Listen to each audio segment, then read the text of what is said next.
Você já ouviu falar de Vladimir Herzog? O nome pode soar familiar, mas a história por trás do símbolo é uma das mais poderosas do Brasil.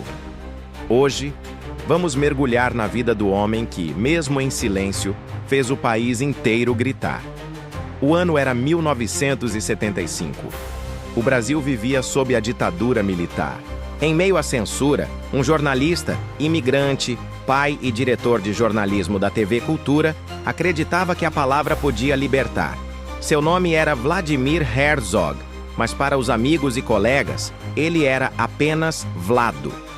Nascido na antiga Iugoslávia em 1937, sua família judia fugiu do antissemitismo europeu e encontrou no Brasil um novo lar. Aqui, Vladimir cresceu, estudou e se apaixonou pelo jornalismo. Ele acreditava em uma imprensa livre que informasse com seriedade e pluralidade, um sonho ousado para a época. Em outubro de 1975, Vlado dirigia o jornalismo da TV Cultura. Seu objetivo era simples, mas revolucionário: fazer um telejornal com notícias claras, plurais e sem medo. Ele era o tipo de chefe que chamava repórter pelo apelido, reescrevia textos com paciência e brigava por pautas que realmente importavam para a população. Mas naquele ambiente de repressão, defender a verdade tinha um preço. No dia 24 de outubro, Vladimir Herzog foi intimado a prestar esclarecimentos no DOI-CODE, um dos centros de repressão do regime. Homem de convicções democráticas, ele se apresentou voluntariamente na manhã seguinte. Ele acreditava na justiça, mesmo quando o país vivia tempos sombrios. Vladimir nunca mais voltou para casa. A versão oficial, divulgada com uma foto forjada, tentou vender a história de... Mas a imagem continha uma mentira óbvia que o próprio regime não percebeu. Os pés de Vlado tocavam o chão. A imagem, que deveria encerrar o caso, explodiu como um editorial involuntário.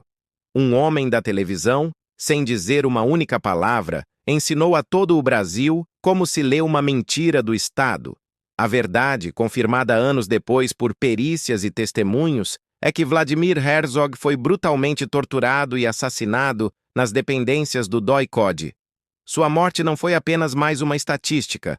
Vlado tinha nome, rosto, família, amigos e uma trajetória com a qual muitos brasileiros se identificavam. A de alguém que queria apenas trabalhar, criar seus filhos em paz e defender seus ideais. Antes de se tornar um mártir, ele era um colega de redação, um pai amoroso, um profissional dedicado. A estética dos anos 70 era de calças boca de sino, óculos grandes e cabelos compridos. Enquanto o mundo dançava ao som de ABBA e Queen, aqui no Brasil, mesmo sob a mordaça, a trilha sonora era a da coragem. Nas vitrolas tocavam Chico, Elis, Milton, com suas metáforas que a censura não alcançava, mas o povo entendia. Vlado fazia parte dessa geração. O assassinato de Herzog sacudiu o país e despertou uma onda de indignação que furou a bolha do medo. A tendência que Vladimir inspirou não foi de moda, mas de ética como estilo de vida. O comportamento que se espalhou foi o da cidadania ativa.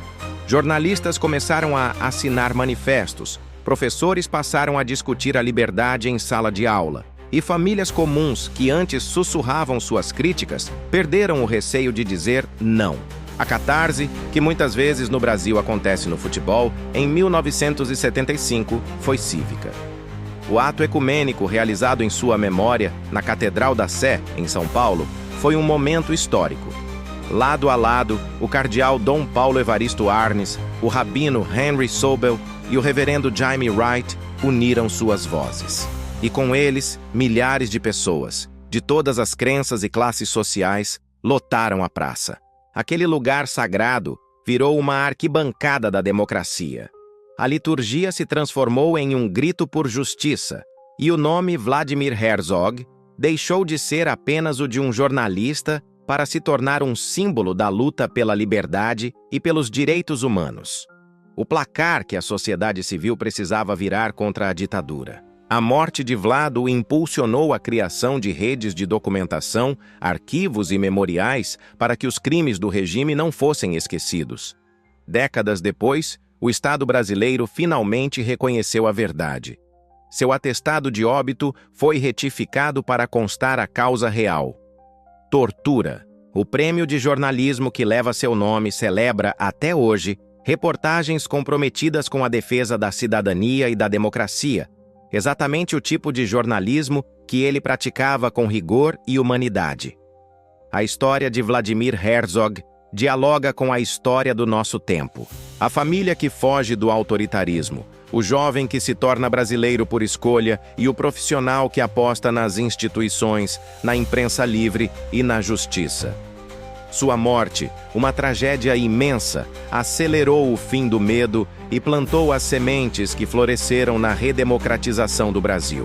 Hoje, quase 50 anos depois, seu nome é mantido vivo através de pedidos de desculpa oficiais, reparações históricas e, principalmente, pela educação em direitos humanos. A história de Vlado não é apenas sobre o passado. É uma bússola ética que aponta para o presente e para o futuro. Por isso, quando dizemos Vladimir Herzog presente, não estamos apenas lembrando o mártir. Estamos honrando o homem, o editor paciente, o pai presente, o colega leal e o cidadão que nos ensinou que o silêncio nunca, jamais pode vencer a palavra. Obrigado por assistir. Se você já conhecia essa história, conte pra gente o que ela significa para você. Se está conhecendo agora, qual parte mais te tocou? Deixe seu comentário, curta e compartilhe este vídeo. Vamos juntos manter essa memória viva. Até a próxima!